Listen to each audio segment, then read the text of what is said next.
Bonjour à toutes et à toutes, heureux de vous retrouver à Psy à la maison 28. Je vais répondre dans cette vidéo à une demande. Une demande qui m'a été faite, qui me paraissait au départ pas très compliquée. Je me suis dit, bon, ça va être simple, je vais faire rapidement, je pourrai faire rapidement. Et en fin de compte, c'est pas si simple que ça parce que j'ai mis beaucoup de temps à faire cette vidéo. Alors pourquoi j'ai mis beaucoup de temps à faire cette vidéo? Parce que j'ai dû faire des recherches pour ce qu'on m'a demandé. J'ai dû prendre du recul aussi par rapport à ce qu'on m'a demandé. Alors le thème de cette vidéo, on va finir par vous le dire, c'est tout simplement le couple. Alors oui, j'ai eu une demande concernant le couple parce qu'il y a des gens aujourd'hui qui ne comprennent plus le fonctionnement du couple actuellement. Donc on m'a posé cette question-là, le couple actuellement. Et j'ai été pris au piège puisque malgré toute mon expérience, je suis moi-même marié donc j'ai de l'expérience, toujours avec la même femme depuis plusieurs années, donc je peux parler de couple. Mais en faisant mes recherches, je me suis aperçu que c'était plus compliqué, beaucoup plus compliqué que ce qu'on peut croire et ce qu'on peut s'attendre. Alors, pour comprendre pourquoi on est arrivé au système de couple actuel qui a évolué depuis la Seconde Guerre mondiale, le système du couple, de la famille, le noyau familial a énormément évolué. Donc pour revenir à la Seconde Guerre mondiale. Donc à la Seconde Guerre mondiale, le couple était sur le même système que la société était à ce moment-là, très paternaliste. On avait l'homme qui travaillait, la femme qui était à la maison et qui s'occupait des enfants et de la maison. Et la charge fiscale, la rentrée d'argent devait être faite par l'homme. Il y a eu des changements à la Seconde Guerre mondiale qu'à partir vers les années 60. C'est vers les années 60 où il y a commencé à avoir un petit mouvement d'indépendance, un petit mouvement qu'on peut tracer, qu'on peut dire un petit peu révolutionnaire, mais c'est pas encore vraiment la grande révolution du couple. Puisque au début des années 60, malgré que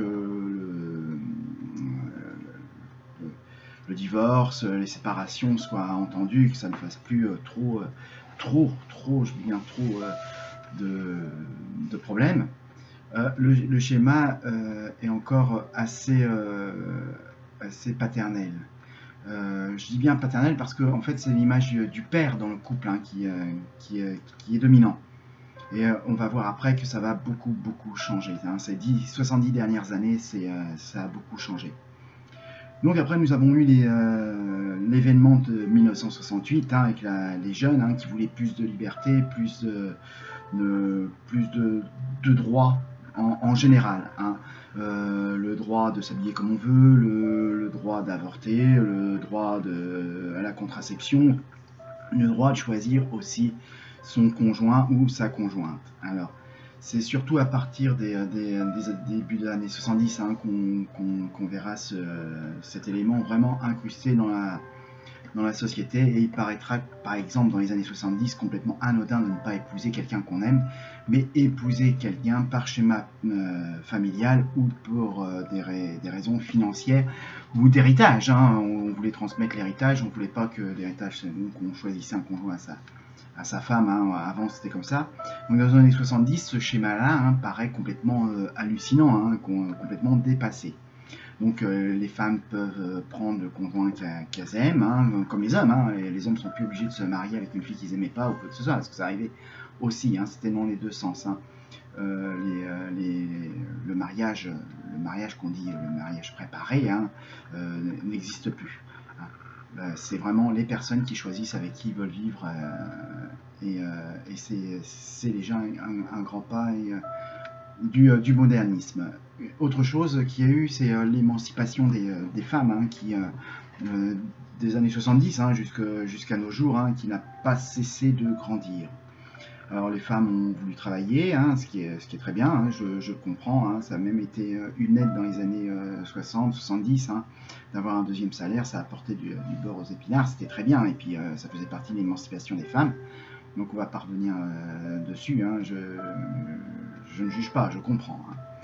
Donc les femmes ont travaillé, ils ont vu autre chose évidemment en travaillant, ils ont vu ce que c'était qu'un plan de clairière, hein, ils ont vu ce que c'était que de devoir évoluer dans une société.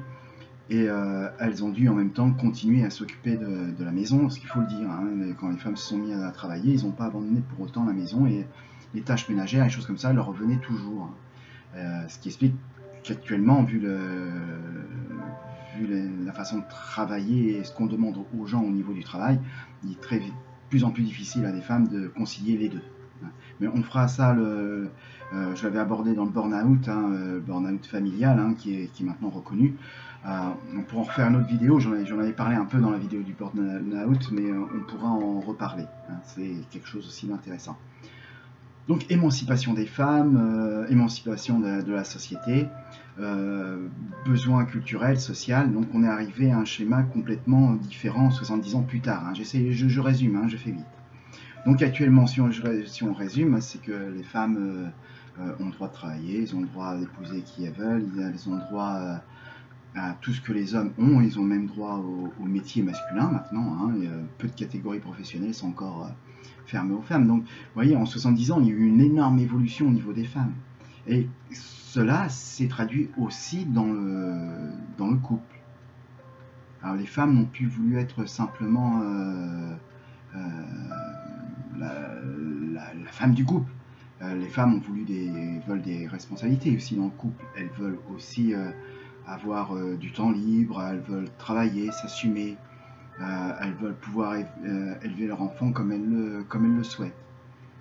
Et de nos jours, on le sait très bien avec les nouvelles technologies, hein, tout doit aller très très vite, et donc les femmes ont énormément de choses à faire, à voir, et elles ont un schéma maintenant structurel de la famille qui est complètement différent, alors que les hommes, eux, de leur côté, ont gardé un schéma interne qui reste encore quand même paternaliste. Faut dire ce qui est. Le fait que les hommes aident la femme à la maison dans les tâches ménagères, c'est très récent, très récent. Hein. Ça date pas des années 60, 70, 80. C'est vraiment la génération 2000. Les hommes de maintenant, les jeunes hommes, hein, n'hésitent pas à faire la vaisselle, n'hésitent pas à repasser leur linge, n'hésitent pas à changer leur enfant, s'occuper de leur enfant, de leur bébé. Hein. Ça, avant les années 2000, c'était très très difficile aux hommes de le faire. Faut le dire, c'était pas ancré en soi. Hein. Je répète, hein, on juge personne, on essaye de comprendre. Hein, toujours, hein, psychanalyse, on essaie toujours de comprendre. Donc il y a eu un grand changement. Ce changement a été fait par les femmes, par leur position dominante maintenant, hein, parce qu'elles sont passées de position dominée à position dominante. Et au niveau du couple, ça devient très compliqué, il faut le dire. Au niveau du couple, c'est très compliqué. Et du fait que tout va plus vite, hein, on le sait très bien, je le répétais avec les nouvelles technologies, avec les nouvelles façons de travailler, de voir les choses, tout doit aller très vite. Et dans l'amour, actuellement, c'est exactement pareil. Tout doit aller très vite. Maintenant, je ne sais pas si c'est bien, si c'est pas bien, l'avenir nous le dira. Les schémas changent, il faut l'accepter. Alors, qu'est-ce qui fait que les couples, maintenant, on peut le dire, sont plus fragiles qu'auparavant? Déjà, auparavant, comme je l'ai évoqué, déjà il y a 70 ans en arrière, il était encore après-guerre courant que des gens soient mis ensemble sans qu'ils s'aiment, hein, par obligation, pour préserver le bien, pour augmenter au niveau de la société, hein, prendre une marge dans la société. Donc, on avait encore ce schéma-là, juste après-guerre. Hein. Ce qui fait que ces gens-là, il était hors de question de divorcer, de se séparer. Et donc, on était plus à même d'accepter les difficultés dans le couple. Après, dans les années 70 jusqu'à les années 90, hein, on a vu, ça a changé, les gens se rencontrent, s'aiment. Et même s'il y a déjà le divorce, hein, je l'ai évoqué un petit peu et je reviens un peu plus dessus, même s'il y avait le divorce, il était quand même primordial d'affronter les problèmes et de les résoudre en couple, en commun, à deux. D'accord? Le schéma actuel est très individualiste aujourd'hui. L'homme veut faire carrière, la femme veut faire carrière, la femme veut avoir son enfant, l'homme veut avoir sa famille. C'est pas pareil. La conception est différente. Et pour qu'on veut maintenant, tout de suite, maintenant, dans le maintenant, hein, dans le tout de suite et maintenant, est beaucoup plus rapide et beaucoup plus accessible qu'auparavant. Mais ça fragilise aussi le couple. Ça fragilise aussi le couple parce qu'on n'ose plus se confronter, affronter ensemble les problèmes, discuter, échanger. On ne prend pas plus le temps parce que la séparation est plus facile que de résoudre le conflit. Les jeunes actuellement ont beaucoup de mal à affronter et à gérer les conflits. Systématiquement, c'est la fuite. Hein, c'est comme ça, hein, on ne peut pas faire autrement, c'est comme ça. On peut y travailler, hein, évidemment.